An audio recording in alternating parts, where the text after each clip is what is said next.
No layoff at all. The best thing about gaming is that it allows you to fail without much. I mean, Alaric does help me a lot with it. Right. He's the calmer one. the wiser one. No. The last time I fought with my partner, the whole Singapore know lah. So I can't even answer that question. It's not as important. You don't have to be like a Mr. Beast. So our recommendation would be... This is the second episode of Unfold, and before I reveal who our guests are today, I want to say that we have read your comments on how we can improve on the show, and we have taken those into account, so we hope that this episode will be a better episode for you. So we are shooting at Cheat Code Office, which is an event and a studio space, so if you're interested to rent this space to shoot your content or for your events, you can check out the description box below. Today, we have Ian and Alaric, which is the founders of Secretlab, the biggest and best gaming chair in the world. So we have Ian and we have Alaric. I know you guys, right, for almost 11 years. And the interesting thing, right, is when I was researching for this episode, right, I realized, right, actually I started doing business before you guys. And I saw the very first message that you guys sent to us. I think it was for you. I remember definitely contacting you. Yeah. How we contacted you, I can't quite remember. It was Facebook. Facebook Messenger. Okay. So I think it was Alaric. Basically, the message goes something like that: you are a small gaming chair company. Whether can like work together to talk about chairs. Then you all send us 2 chairs. That's the very first one. Then you all say you are a small gaming chair company. Yeah, which is true at the time. But our reply is okay. That's it. That was the whole conversation. That is what started it off back then. Ever since, I think we worked on a couple of projects together, and then of course, I think we slowly became friends. We got hang out. I want to share some experience that I had with these 2 guys. So I think I was closer to Alaric at the start because I think he dealt mostly with us. Then I want to share one experience that I had with both of them. We were playing this game called Lost Ark, okay? And then these 2 say, hey, y'all want to start a guild together? We all joined the guild, and then there's other people like markers, aftershock bosses, and all that. We are all inside this guild. Then to start off, right, we have to join a Discord channel, and then there's a Google document just to play a game. And then the Google document got appendix, okay, got chapters for us to see how should we play this game and how to min-max everything. It was beginning to like, wow, this is like a organization structure. Okay, then after that, got attendance one. Wow, very strict one.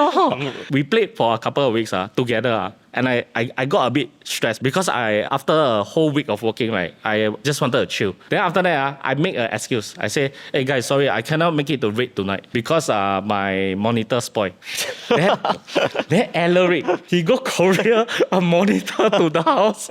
I got no choice. Then I just play. The monitor was just sitting there because I thought I can escape. Wow, I tell you all play game. So that was an excuse lah. Yeah, that was an excuse. It wasn't real. That was my monitor, by the way. I put it Alaric's house. I go over to LAN party sometimes.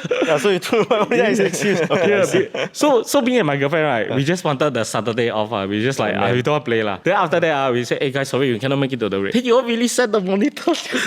Then we made it to the raid, but we were very tired. The Lost Ark document, that one I remember, it was actually to help you, actually. No, it was more of alignment because like it's not like we have all the time in the world. So the document inside, I don't know if you remember, it was more to lay out how we'll approach the game, which is that we won't be swiping. I want for you to know, Ryan, you swipe a lot. We won't be swiping, we progress at our group's pace, we don't care about other people. Kind of thing. We okay, two nights a week. Correct. 2 nights a week lah. It's not hardcore that kind of thing to progress. It was quite sad because usually because when I play game, right, I will take off and then I'll chong. But you guys we must move at the same pace and all that. Because it's not very hard to coordinate. Correct. 8 people together and all that. Correct. I'm sure you know you've been in MMOs also. Correct. And then I remember got one time we were doing this raid boss, right? And then I fucked up the sequence. Then I died. Then there was a dead silence at the Discord. I felt so pressure.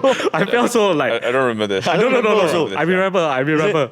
And Alaric was like very quiet. Then I was like, no lah. I'm very scared. Hey, you know in raids, like people die all the time. Yeah, people die all the time. All the time in raids I think this is something that I guess quite common also. You know a lot of cringe moments that you had in your life. Correct. Like actually only you will remember it. Yeah. Correct. For other people, they forget it after 1 week. Why I remember? Because it was my fault. Okay, you guys were on Discord, right? Then you all say, let's all watch this video and see the mechanic. I wasn't watching. I was like, oh, fuck. I better watch. Because it sounds like Marcus. Because last time I play WoW, right? All the raid boss, I never mind, just try whatever, it's okay, I'm not going to read it, tank and spank only. But then after that, in Lost Ark, it's so complicated. So I got lazy, and then I just fuck it out. But I remember playing games with you guys is another level. Wow, that one also, that's not even hardcore, man, I think. Really? That's not okay, hardcore. then got one hardcore one. Hardcore one was Diablo 4 launch day. Day one, this guy almost max level. I was we were in the same group, right? I was seeing your level. I'm trying to catch up, and then when I got very close, you suddenly another 5 levels ahead of me. And I was like, I was at Alaric's house for that one. What? Yeah. Launch. We were the same level. 6 a.m. we wake up, all trying to log in.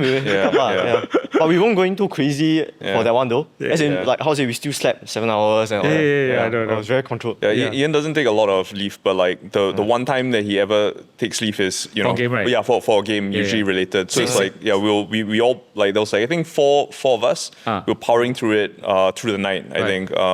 It was such a huge thing because I think we played Diablo 3, Diablo 2. So all of this was quite monumental for us. That one is on the slightly more hardcore side. Like, we prepared notes beforehand. And the game wasn't even released, right? You only got the beta. The PTR. You only the PTR, right? Beta. Not even PTR. Not even PTR, The Act 1, right? So that one, but we did a lot of research and you theory craft only lah. Theory craft only from there lah. Theory crafting, Wow, for me also the same. I only take off when there's a game launch. That I really like lah. Then I will block off. But we find the preparation sometimes can be quite enjoyable as well. You know, just a bit hardcore. similar to business law, like you said, organization and all that. So now they are playing Ark Raiders. I think Marcus also got me to play, right? Then I said, play with who? With you guys. Then I said, when I'm more free, Alaric is more hardcore for that one. Okay, those are the gaming experience, okay? Then I just want to say, right, when I started my previous business and then when it all went to shit, I got a divorce, right? Most of the clients, right, avoided us like a plague. Avoided me also. Then, I don't know you all remember, but you guys sent me a Spider-Man statue because you guys knew I collect statue. Then you guys sent it to my house and then there was a nice message. And I didn't expect that. And I tell you, all the clients I ever worked with for the 10 years, right, only you all sent me. Nobody sent. Nobody else sent? Nobody sent. Some probably send some message like text or but I when I received that I was very touched but because like you all remember me and you all were already very, very successful already. So I thought I'm forgotten already, but never. No, we just thought, you know, you're going through a bit of a rough patch at the time, right? And you know, we spoke to the XM guys, another local company, which is like, you know, like let's figure out a way to send you something, right? So that was really the story behind it. Appreciate it. That was really a very nice gesture. After all that shitstorm was over, right, then I started my new business, Overkill, basically. I didn't really had a lot of money to, you know, rebuild everything. Marcus Aftershock, they provided us with some computers to start off. Hey, you guys provided us with the chairs and the table. Wow, the one is very generous because you all really help us save a lot of costs. If not, we couldn't start. I mean, we worked together for so many years, you know, and you guys have been super supportive of us also. Like, you know, when we were very small and starting out, you guys were huge at the time. I think you guys were one of the biggest, if not the biggest. One of the right. So you guys were very, very supportive, so we've always been very thankful, and we've you know, always gotten along quite well. Right. So just a small thing. Not a small thing to us. Until now, we still using the tables and chairs, and I really appreciate that head start for us. If not, we really jialat. Because at the point of time, we really don't have a lot of money. You give me a chance to restart. Maybe we can do a little bit more serious talks now. Okay, a little bit more. Okay, I think maybe you guys have been asked this a lot of times but I remember what Alaric tell me. But before I say that, right, like, why you all choose chairs among all the gaming accessories? And I guess this all goes back to how most entrepreneurs start, right? It's a personal want of yourself. So I mean, for me, you know, the story has been told quite a few times before, but I just renovated my room back then. I mean, my parents' place. And then I had gaming setup, right? Gaming PC, monitor, mice and all that. And the one that I didn't have was a chair, a good chair basically. It didn't need to be a gaming chair. So what chair was it? Like a Scion? No, I didn't even have. I mean, back then, actually, it's crazy to think like more than 10 years ago before we started. Chairs is not something that even really a thing Wasn't a decision. decision. Yeah, it wasn't even a decision, and it's a very functional thing, right? You just need to have it, so you just have whatever. You just put a stool, or people would just go to any random store and just buy whatever. So not much thought was put into it, and the landscape has changed so much then, right? I mean, most of the time it will be a Secretlab, right? You know, if not, it's some other brand that is more established, probably by now, lah. So it started with personal want of mine, and there wasn't any available options out there that I thought tick all the boxes, lah. I wanted to have one where I had the things that I wanted. So actually now I think about it, entrepreneurship starts from being naive, actually. I actually really think so. The more I think about it. You need a little bit of naivety. You need a lot. Because for me now, it's like sometimes I have some business ideas and all that, right? And I realize that knowing what I know now and to go and start the business now, it's number one, like the things that you need to watch out for and all that, it makes it seem like an impossible task. Honestly speaking. And that is also why I guess this is more for Silicon Valley, like in the tech startups. Let's say they build a successful business, they exit, right? Most of them don't go on to build a second one. A huge percentage of them, they don't. Which is my second point, is that because they know how painful it is. They know how painful and risky it is. Correct. And when you need to add on the stress of, if you really know that all these things need to be done, then it becomes an even bigger task. So it all starts with the more you know, the more you don't know. I always think that. That one is another true part. What Alaric told me then, right? I think I got one time I had dinner with him at Rubato. I was asking him for some business advice and all that. And then we were talking about the chairs. Then he told me from a marketing standpoint, right, told me something along the lines like, I don't know what is the word for word, but it's like, because it was the age of social media also growing, there are a lot of streamers and other things. Then he said, what is the first few things that you see? I said, headphone, no? Then it's the chair already, right? So I thought that, wow, actually that's very intelligent, but I don't know, is it something that you all planned right from the start, or you are aware from the start? Because it wasn't a thing, social media wasn't a thing, streamers wasn't a thing yet. Definitely not. It wasn't lah. Happy accident. I mean, it was more like we actually wanted a good chair lah. So that's how it all started from.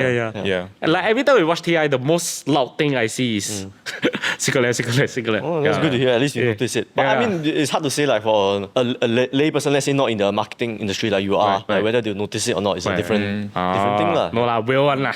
We talk about how much you guys like to play game, right? Is there any real lessons, right, or anything that you really learn from gaming that you really apply to business, and a concrete example? It is so many though, right? We have so many. I mean, the first one that we talked about earlier on, right? You talk about lost out the document and all that. So what? I mean, RTS are planning. No, exactly. I mean, okay, planning is one part of it. Like in Secretlab, we have a culture, right? We have a culture since I think it was 2020. Maybe 2020. We have a memo culture, so we don't believe in meetings and presentations.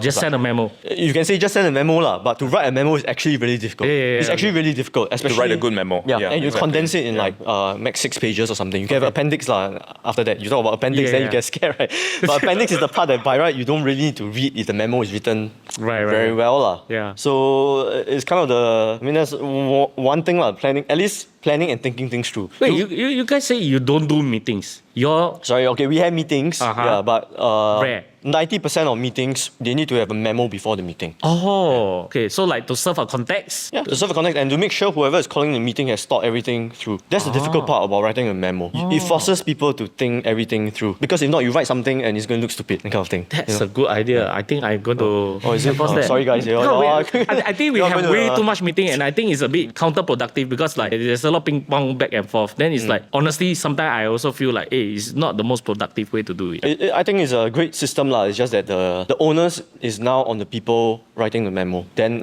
not as much the receiver lah. And it also allows us to review a lot more parts of the business. Schedule for the day, you read 5 memos. But imagine in a day you have 5 meetings with different functions, and then I still have those lah, but I go in a lot more prepared. Right. But which game teach you how to write memo? Got game?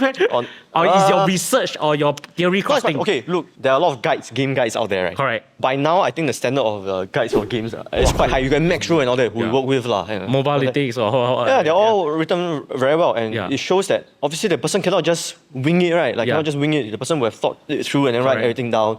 How you're supposed to progress and why go for this. Okay. From the guides. There are a lot more stuff to gaming, right? Which is I think something Alaric and I are very aligned on is addiction to improving lah. We don't because gaming. Min-max you are min-maxers, man. To a certain extent lah, but you guys are min-maxers to the core. Gaming addiction is something that I think these few years maybe less so lah. But 10 years ago, 20 years ago, like a lot of our parents keep talking about it, right? Yeah. But I think the important thing about gaming is that you gotta be addicted to the improving part lah. Correct. It's something Alaric and I are very very aligned on. So your trees somewhat seriously also lah, because if you're addicted, which means that you're just like a slot machine. You're over there, you're just over there like going through the motion and all that. For us, we believe in you're addicted to the mechanism of improving, which means you need plan, you plan and all that. You need to have some goals and all that. The best thing about gaming is that it allows you to fail without much. Consequences. And that's why you see you should have done your homework and lost out. If you have done your homework, then you feel less bad about it. You will not remember it till today, right? So do you feel your success attribute a lot to luck?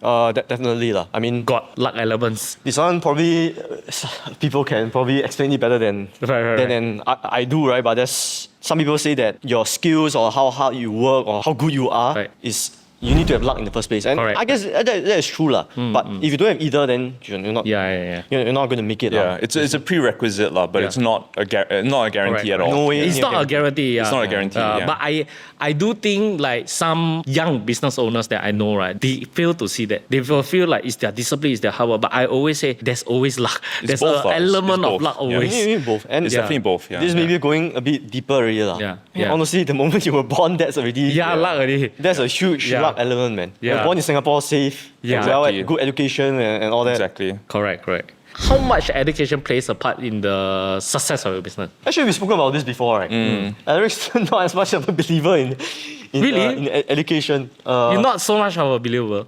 I mean, like I did the usual route lah, right? So when I came back to Singapore, I went through secondary school, JC, and then uni. So I went to NUS. I think it was helpful in two things. I think the framing was very, very helpful. So it's like the way you kind of digest information and then you frame it on a piece of paper. I think it was very helpful. The second part of it, usually what people will say is networking. Actually, for me, I found the networking was not as much. I think not as impactful for us necessarily. I think for us, like we got better networks through gaming, funnily enough, right? So we met, Ice, we knew Marcus from Aftershock PC.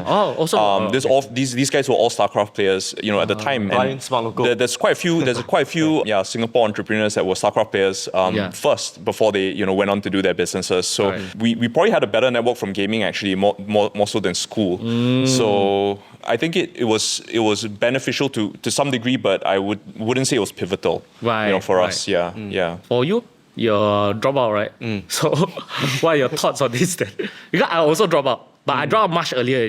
I don't really got a choice also. So I want to know what are your thoughts on this. I see a lot of merits in education lah. Basically, the system. If anything else, it forces you to be a bit more disciplined. I don't like the memorization part. I also hate that part. At all. I do think the education system I think it needs to be changed with time. I think it needs to be updated. I think it is a bit outdated. Of course, I mean, like now, not now, but 25 years ago, I think there's Google and all that already. A lot of information you can already, you can really get it. Now you have with AI and all that. So I think people should be taught how to think rather than just showing you, information and all that. And the how to think part, I mean, we spoke about some of them earlier. I feel like all these kind of concepts, it gives people a much better approach to life rather than, I mean, not just life, like business or anything. Correct. Rather than memorizing like stuff and all that. And even if it's not like live lessons and such. If let's say you study business and all that, you gotta really understand the first principles and the concepts. I feel like that should be the important thing that people should be educated on and assessed on whether you understand the concepts or not. Rather than can you memorize? Can you regurgitate it out? I think that's my criticism of the education system, at least in Singapore. We're not against education. Of course. But I think it's the way it's being maybe done at mass. I think. I think that's more of the issue. I think.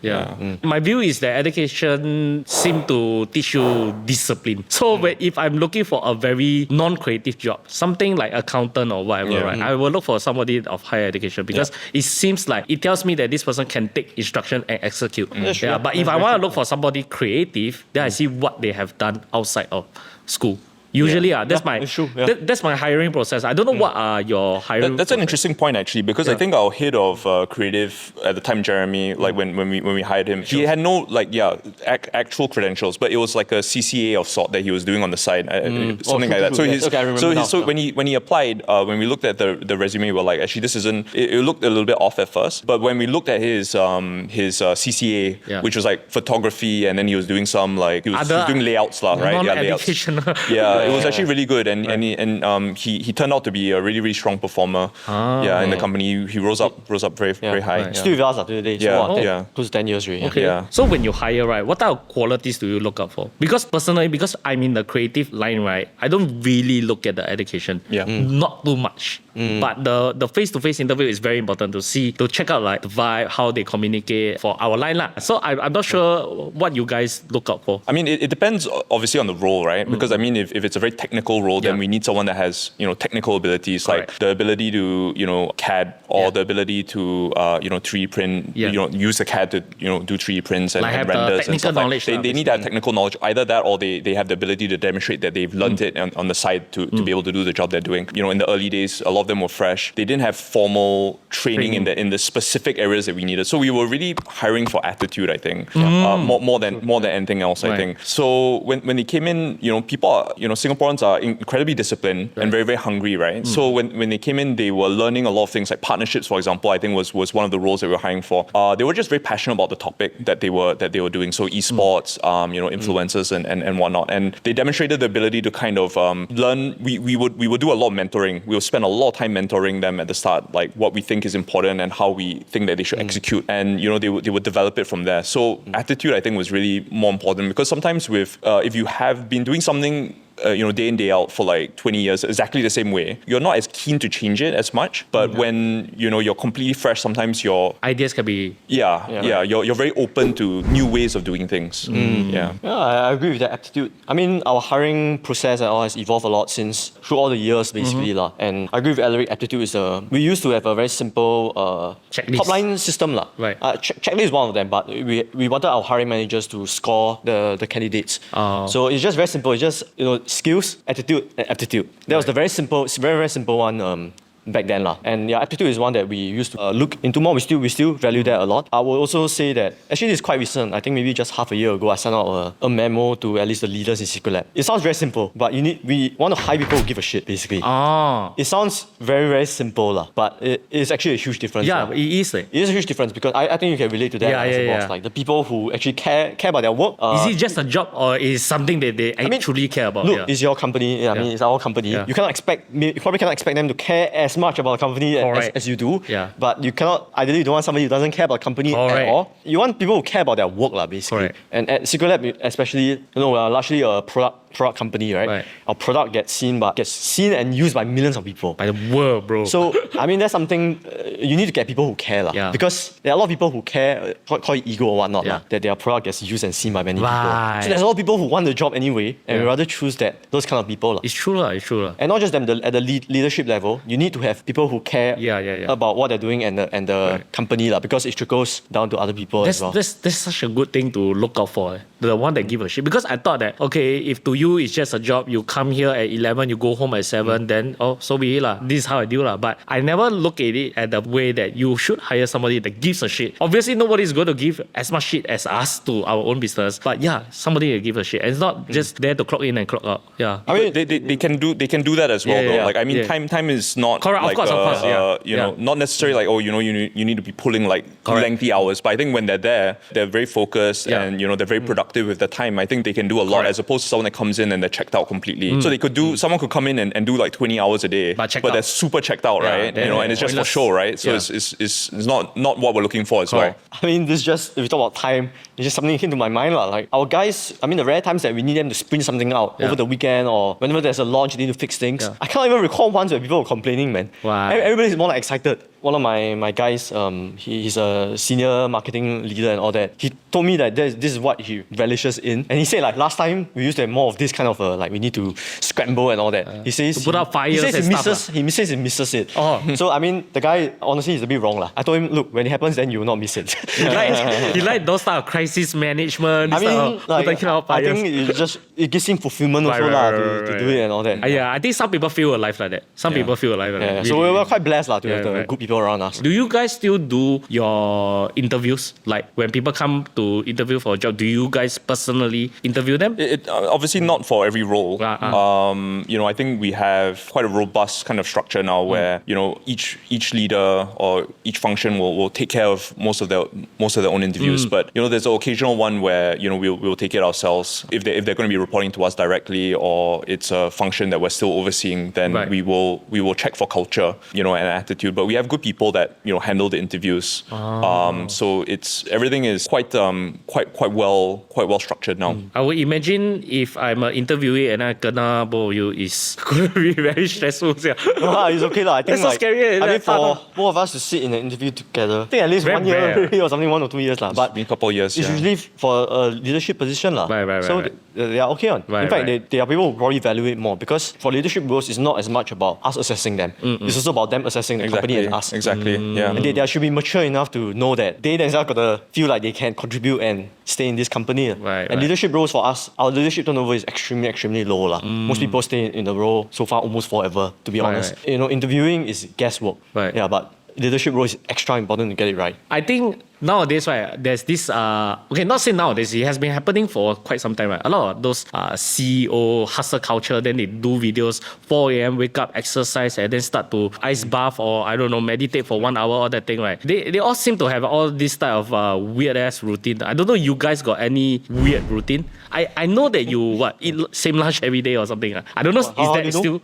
Where is that from? I saw that on one of your interviews. You say you eat, but that was like 5 years ago. Yeah, it was true. 5 years ago, I mean, for a period of 1 2 years, I eat the same thing every single day for lunch. Right. Yeah, but even then, you get bored like 1 week in, It's just lunch, it's just sustenance, kind of thing to me. Then just eat it and you don't have to think. And then the lunch that I ate also put me in peak performance mode, so-called. One less decision to make out of it. Yeah, it's just a lot of, there's a lot of productivity stuff that I've done that I don't even think about it that much. I just beat the bullet and then do it, and after a while, I got used to it. But it used to be, I think I used to be crazier back then. I don't do anything like the wake up at 4 a.m. I sleep at 4 a.m. More like okay. So it's sleep's actually quite important, I think. Sleep is very important. So we were quite contrarian when people were sleeping 4 hours or something like that. I need a lot of sleep actually for myself to feel well rested. The that next was day. Only after a few years of starting though. Yeah. I think started 6-7 years ago. Then we realized sleep is so important. We started sleeping more. At our age, I don't know if I'm that much older than you, but at my age, at any age, to be honest. Right. If you want to be a peak performance, you got to sleep. Look at all the top performers athletes around the world. They all sleep like crazy. Good quality sleep. Good quality. But so you all know weird routine. I mean, I do some of the stuff you mentioned. Oh, really? 4 a.m. But it's not. No. Definitely not waking up at 4 a.m. I do the ice bath. I do the ice bath and the meditations and the workouts and stuff like that. So the one not for show. The one seriously got help. Yeah, I think it serves two functions. Ice baths, right? It depends on the temperature that you put it. There's the recovery part of it, because when we work out and stuff like that, you can be very sore. So it helps the recovery part of it. But I think there's also the mental component of it, because you have to kind of endure the pain, right? So when you endure physical pain, I think there's also a mental component to it where you can put yourself through difficult situations, I think. So that's helpful in that sense. But I mean, it's not a routine where every day I'm doing it every single day, right? I mean, you do it like 2-3 times a week. But it's not like, okay, every day I get up and I do an ice bath. Yeah, so like if you say for productivity, there are definitely some things like, just for example, I love music, but when I'm working, I don't listen to music. Like it has to be either binaural beats, the focus music. Very specifically focused music. There can be no lyrics. Ideally, it's tailored for focus, that kind of things. And it's not something I enjoy, but basically, if you want to be successful, there's a lot of, I guess, mini sacrifices you have to make. You cannot enjoy as much, a lot of things. When I'm driving and all, once again, I love music, but I try not to listen to music as much. Even driving? Why? Sometimes you're in the creative mode. I don't know, it's just nice when your brain is on autopilot, you're more creative, you can think. Or listen to podcasts, for example, because it's more productive to learn things. lah. Min-maxer. You are min-maxer. To some extent lah, but the moment you are driving and listening to business podcasts or what, right, you are min-maxer already. Actually, showering is another one. Maybe this is the weird one. Showering is the inspiration mode. It's really inspiration mode. It is, and this is proven, by the way. It activates I think alpha waves. It's been proven that stimulates peak creativity. So I guess this is when back then this is when the sacrifices have to be made lah. Right. I might go into a shower with a problem, that kind of thing. And then even though by the way it sucks lah because you just want to relax. I mean you are relaxed lah, but you rather listen to music or something. Correct. But you go in the shower trying to solve an issue. Same thing lah for gaming. Actually I don't know if this is true for both of you lah. Sometimes I dream of when I'm a huge gaming phase, right? I'll be playing Double Launch and all that. When I sleep I dream about what what's the next build or how can I do something better. I shoot you not, man. So I dreamt my last hour raid, I fuck up and you all scold me. In my dream. Never happened in real life. You should study for the raid. Then you never have this kind of incidents. Right. Okay. I think I read this, I don't know is it true or not, because I don't think you all really talk much about it, but I think a lot of people think right that during COVID, right, Secretlab really boom, because everybody worked from home. Was it not like that? Like behind closed doors, was it like very chaotic or a lot of things was happening out of your control? Because nobody anticipated COVID-19, right? Nobody anticipated the entire pandemic to last the way it lasts and how much impact it has how we work. And the impact is like lasted until now, right? Like some companies are announcing back to office, then people not happy and all the thing. I don't think it's a fairy tale story that most Singaporeans in the comment section, right, they will say COVID-19 then Secretlab hua liao lah. It shouldn't be like that, right? I think it's a lot more harder than it looks. Were there any particular challenge that you all faced during that time? Because that was a pivotal time for you guys, right? I think in a nutshell, you're right. Like the COVID times it helped us a lot in terms of demand, like a lot more demand all around the world, right? But of course, during that time, it was more about the supply chain that was an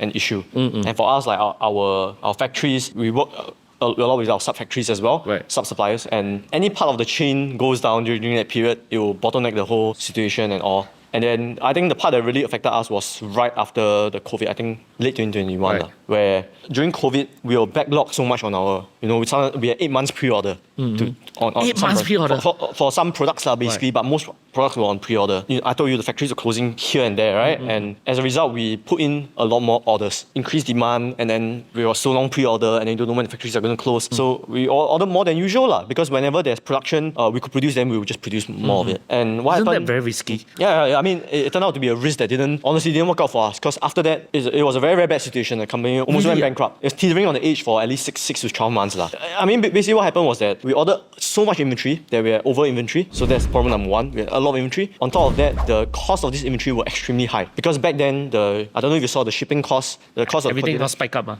It didn't just spike up, it's 10 times. People think the RAM situation is back. That was 10 times. And then all the raw material costs also went up like crazy because of the demand, and you don't know when certain supply chain will get shut down. So everybody just priced higher. So we had all this very expensive inventory, and we had a lot of it. And the third one was that post-COVID, the demand dropped. We had like $150 million worth of inventory or some crazy thing like that. And on top of this being in inventory, the storage cost was also killing us. Not a good situation. So it wasn't a fairy tale that everybody think it was. Like, we struggled like crazy. At a point to secure the loan to allow us to continue operating, I had to sign personal guarantee for that one. So I had to sign all my assets and all. I had to be personally liable if anything goes wrong. For all of them. And I basically I had to pledge all my assets to even meet that threshold. You went all in basically. I mean, I also believe in the plan enough.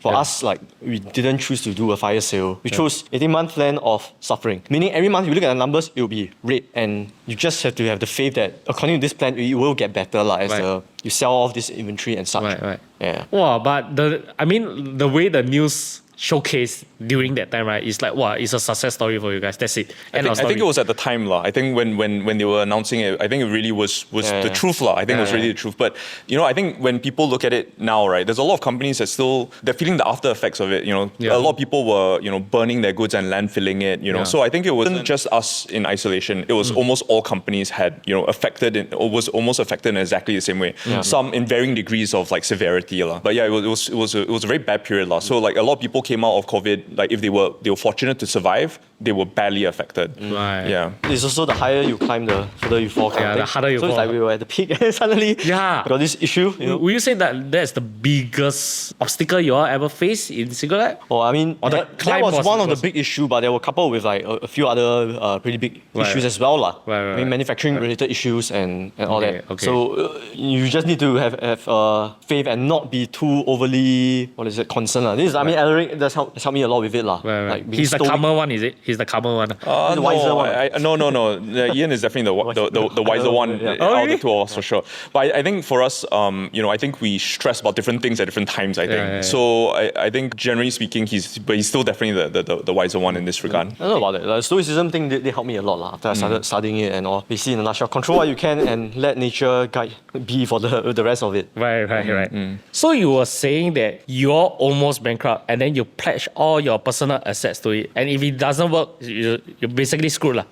Oh, does your staff know? Does your employees know? I mean, the finance leaders will know Uh-huh. Maybe some of the executives, which are the top management, might know a little bit, but no one really knows the full extent. Okay, then because you pledge everything, and you stand to lose everything.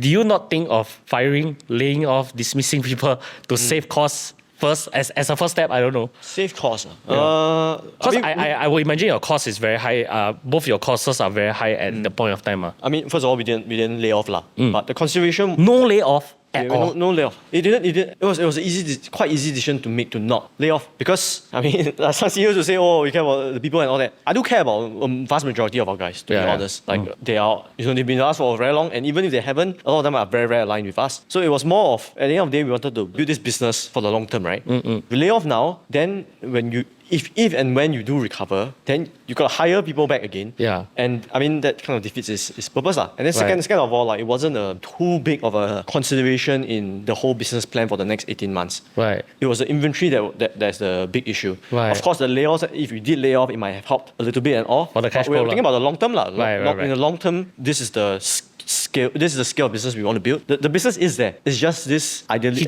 short term, hopefully at that point, short term problem that we had to solve, and it's kind of lost 2 years, basically. Right. Yeah, Like, lost- 白做啊. But it's also fortunately, I think it's not like during our growth phase we overhired and we had a lot of redundancies. We were very, very lean line. We were very intentional, I think, about each hire that we had. So it didn't suddenly become a situation of like, oh, now you're exposed. You've overdone it. It was. We've always been I'll respond on that. We've always been very careful about hiring And now any jobs that in the past I think started 3 years ago. Any job openings that we wanted to put up, there needs to be a memo written on it. So there you go. There needs to be a memo justifying why you need the person, explain what is this person going to do, what are the expectations of the person, what level, what comparable industry are you looking at, that kind of things. But most good people will want to do that anyway. They want to not waste the company's resources. They want to make sure the person is not a redundant role also. I'm really going to do that. I'm going to start the memo thing. I think that's actually very good. Yeah, you must show a good example. Yeah, lead by. You must lead by example, right? So you must write your sample. Right. When you're in school, they give you an answer key Right. and they give you a sample, answer. Then you should give that sample answer for people to base it on. And you got to take into consideration the administrative load. That's something we take into consideration a lot. Because it's easy to say, okay, this thing is good and all that. But your guys, they are also doing their jobs a lot of the time. Then they got to carve mental load and time out to go and do this. Okay. You got to bear that in mind, and we do bear that a lot. Right. In mind as well. How many staff you guys have now? Like how many employees you guys have now? We have about 300 in office, not including the factory. And Just in Singapore or worldwide? just in Singapore. What?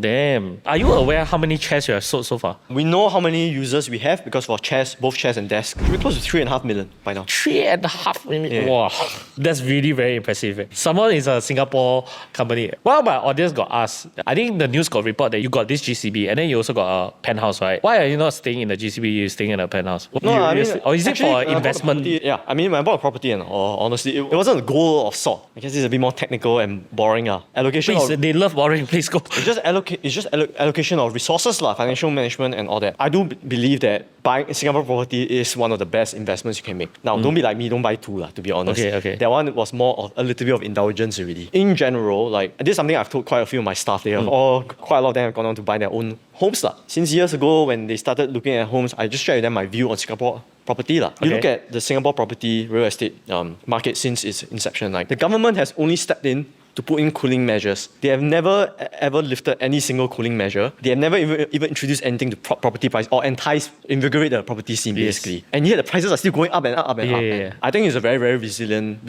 in Singapore at least, very, very resilient form of investment.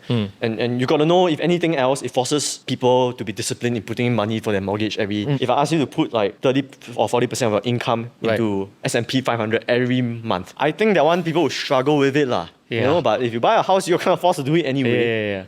And not just that, the property will likely appreciate over the years. But then, you know, when you guys succeeded at everything, you all start to buy your houses and your cars. I remember got one news announcing that you bought your GCB. Wow, I tell you, I have never seen so much salt before in the comment. I don't know why. I was so happy. I was happy for you guys, right? It's because like I seen you all grown from a very, very small company. Like literally, you all say you are a small company, and then now you are a global presence, and then most Singaporeans say Singaporean, no entrepreneur, no businessman, all that. But I thought you all was a very great success story. So I was very proud of you all. I was very happy for you guys. But when I opened the comments, salty.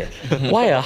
Like, how do you handle that? How do you feel like? Why do you not feel like why my own people don't celebrate? You never feel that way. I mean, at that point, honestly, I feel like I've evolved already, Right. I'm sure you've gone through that process as well when you first came out and all that, Yeah, my one brutal, bro. I can only imagine. Brutal with no GCB. I guess a very easy way of, simplified way of looking at things is, if you're not doing anything wrong, the fault is not with you, basically. Everybody has their own opinions and all that. Right or wrong, more often like wrong or whatnot. If you go online and post and all that. So it's just how it is. Like people are going to have different opinions. I mean, because 28 years old buying a GCB seems a bit much. Like unheard of. I guess we have done some media stuff prior to this. I said we do it once every 3-4 years around there. But this one wasn't even planned and all that. And it wasn't even it's public record. It just got reported, and then it was the biggest by far, I guess. And at the end of the day, like people, because of the wealth and the young age 28 and all that, and that's what caused such a huge hoorah. And it also shows you sometimes the world is quite shallow. The wealth, I think Secretlab as a whole has achieved much more things than this, like buying a GCB and all that. And people are not as interested in that as the wealth component. The world is quite shallow. That's something I thought about as well. How long you guys know each other? Like StarCraft tournament, right? 2010. So 15 years. And you all were friends first before you all got into business together, right? We're technically competitors first. Competitors? Yeah, we're technically competitors first. Okay. Yeah, so we played against each other, and then we became friends, and we went on to play other games together. Okay. Then finally becoming partners. In this whole journey, right, especially after you all start this business, right, were there any significant fights? I would imagine with partnership, sure, I have one. You all tell me don't have, I actually very hard to believe. I have partners before, I fought with them before. So the last time I fought with my partner, the whole Singapore know. So I can... You all tell me. Yeah. That one was more than a fight. Yeah, that one was more than a fight. That was a war. Yeah, I think for us...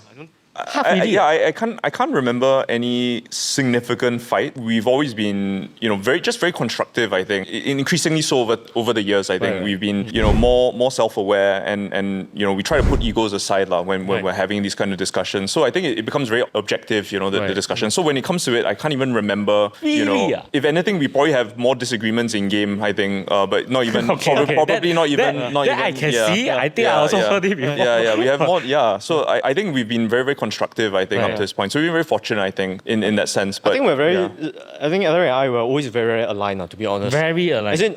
Aligned in terms of like the values and how we approach things. We're very same, but different. So I think that's always the good. Any so-called like disagreements that we have, I find that we always default to trying to understand the other person.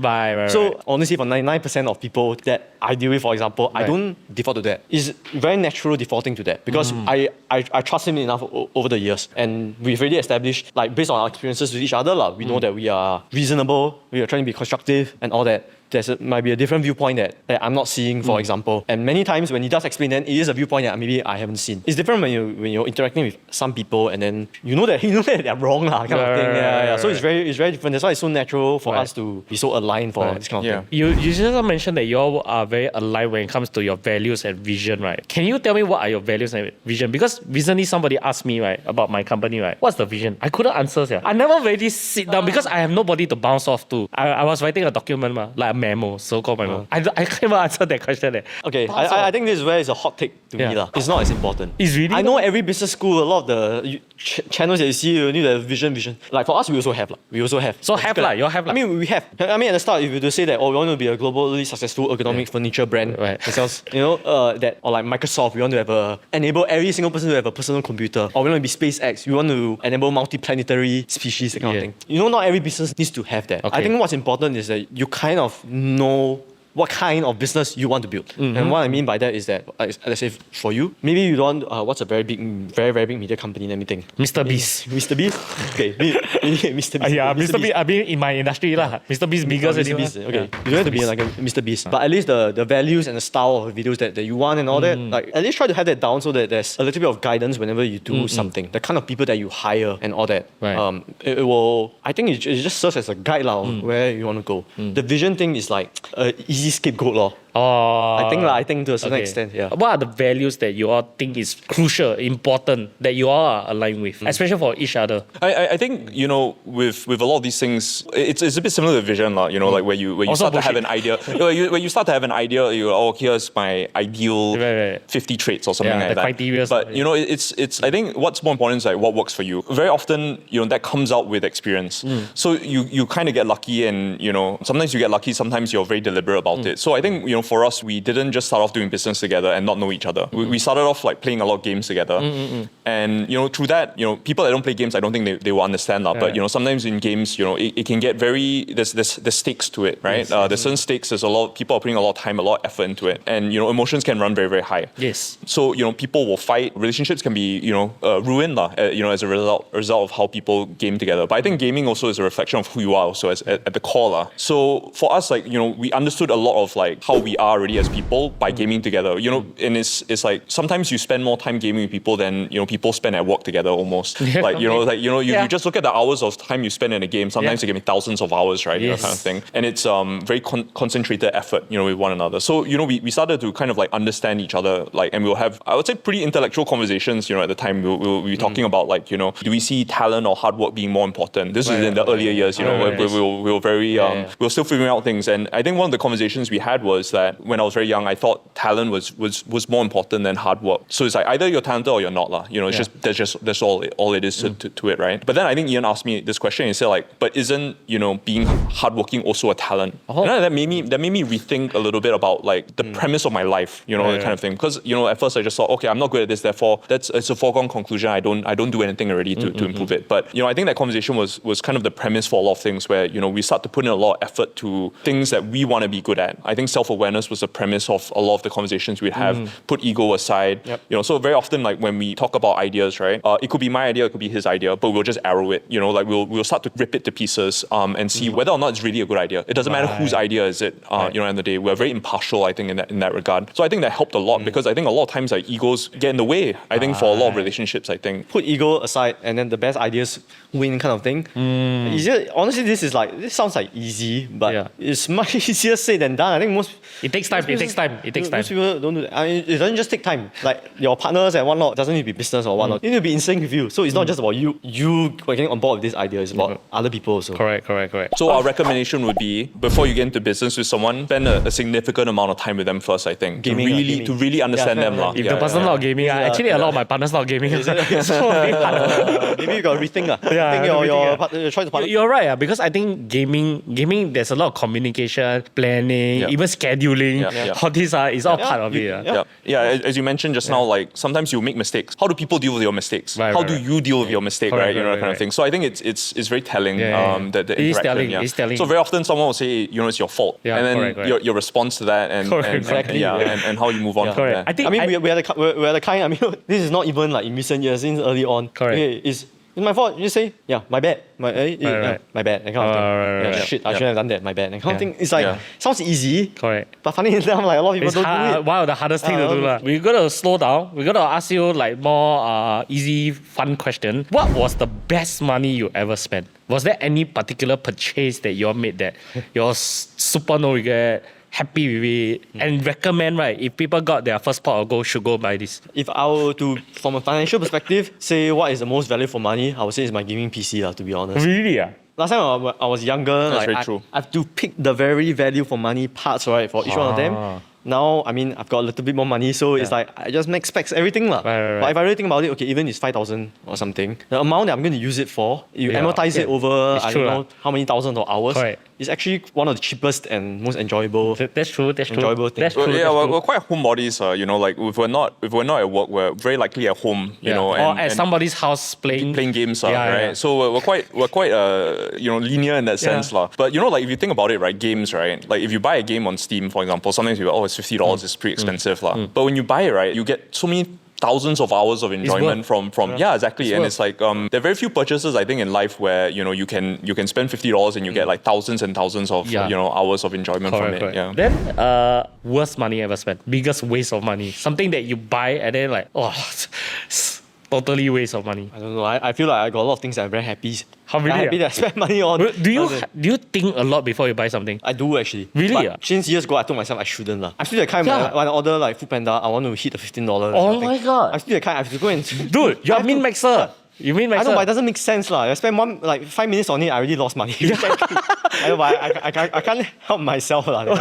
Yeah, but it's actually quite thrifty lah. Like you'll be surprised. Yeah, it's actually quite thrifty. My final question for you guys okay, both of you at the stage that you are at now, for everything you have achieved, were all your sacrifices worth it, and are you happy? I think the answer to this is, I mean, obviously, the results have far surpassed, I think, a lot of the expectations. But I think it's also accepting kind of like life as it is. Well, one is it's not possible to rewind things and play it out differently, because the outcome would be very, very different. If you were to change any one thing, we may be, less aware, or less, we will have a very different experience, I think. So I think it's just accepting it as it is, I think, really for us. But yeah, for me, if you told me, 15 or 20 years ago that this is where we would be, probably wouldn't have believed it, I think. So we're very thankful, I think, in and a very privileged position. So sacrifices worth it, happy. Yeah. I would say 100%, even though like you say happy, it's always mixed lah. There's something you have to take into account lah. More than half of the job is not going to be things that I enjoy doing. All these years, always more than half. I don't enjoy doing it. If something has to be done, then it has to be done. Correct. Kind of thing. I think this is something important. Also, because my business, right, I do enjoy my business in general, but there's a lot of aspect of it I really hate to do. The administration, the accounting, all this, all the payroll, all the HR stuff, I really don't like. I like to create videos. That's all I want to do. But it doesn't work this way. I guess it goes back to the advice thing that people give. Because people will tell you, I can bet that people have told you, don't like that, you can hire people to go and do it. Or you find, find partners.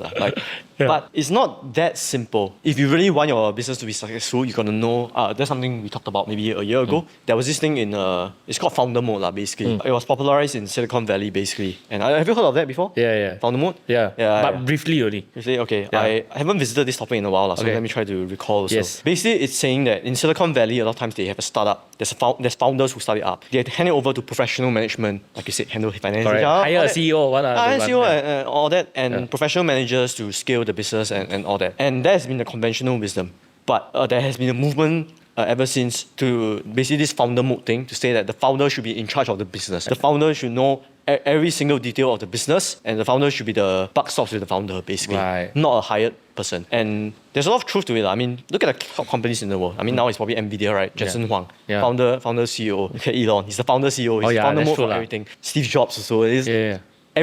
Almost the best businesses are all like that. Founder CEO. You have to know every single detail of your business if you want to have high chance of succeeding. If, let's say, you start off and then you start hiring a bunch of people and then you let them go and do their own things. I mean, first of all, how do you know if they're really doing a good job? If That's true. You're letting them do their own thing. It's very difficult for you to determine if you don't know anything about that function or whatnot. And then second of all, there will always be the workplace struggles lah. People will always have issues with each other, across different functions and all that. If you let them go about it, how are they going to resolve? How are the issues going to be resolved and all that? A lot of times it will just be stuck and people are unhappy with each other and the company doesn't move along. So it pays off to have strong leader in place who's very, very cross-functional, who knows a lot of multidisciplinary, in-depth in many parts of it. It does make it easier lah. Obviously, then you have to take a lot of sacrifices lah. You instead of just producing videos, you got to know a lot about finance. Correct. Yeah. Because you all are happy and you say your sacrifices is worth it. Can I ask, right? Because I met some wealthy people that are very unhappy. Okay, they are very unhappy, and a lot of their unhappiness actually, when they tell me, right, they say that they can no longer forge meaningful relationship because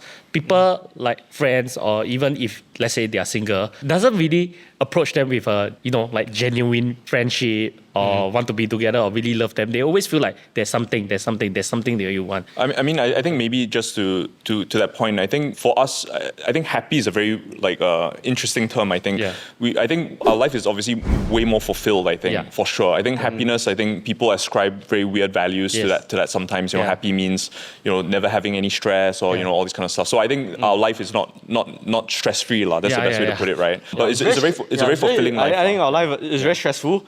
But we're actually very happy with our overall life. Right. I would say. Funny enough, I would say happier than the average actually, a lot happier than the average. Okay. Yeah. But I think to the point of like you were saying that new people in your lives or what? Do you all feel that way? That people always want something? I personally never had issues with that, surprisingly. Maybe because I don't socialize that much. Because you already have a circle of friends we already have a circle of friends and any other friends we meet along the way, it's like it naturally happened. Right. That should happen. Do you think that it's more likely that the underlying state of the person is that they are unhappy people? You know what I mean? Because if let's say for example that they're unhappy, they will look at one thing and they'll say this is the cause of my unhappiness. But then like if that's satisfied, right? Let's say they have people with meaningful connections, they may still be unhappy anyway. So it's like sometimes you look at things as the cause of your unhappiness, but I think it's Maslow's like law of hierarchy of needs, right? And it's like when you fulfill one desire, then you look for something else basically. So it's like, okay, so then I have meaningful experiences and I want to have meaningful people, connections, and all this kind of thing. And but I think obviously not to discount that, right? I mean, I think that everyone needs meaningful relationships in their life, but maybe you don't need new meaningful relationships in your life. Maybe you need to forge relationships with people that were with you before you had nothing, your family and all those things. And there's more than enough, generally, depending on who you are, right? As in people that have been around all this time, I think. So for us, I don't think we've already had this issue. I think we have a lot of very meaningful relationships in our life already. Okay, thank you so much. I learned so much today, and I know you all don't often appear in shows like that, so I really thank you all and for giving me this honor to have you all on this show. Thanks for the opportunity, man. Wow, I don't think I can have any guest to beat both of you guys at this. No, in terms of the knowledge that you all share, I really learned a lot, and there are some things that I will really apply the business from the lessons that you all taught me, like the memoing.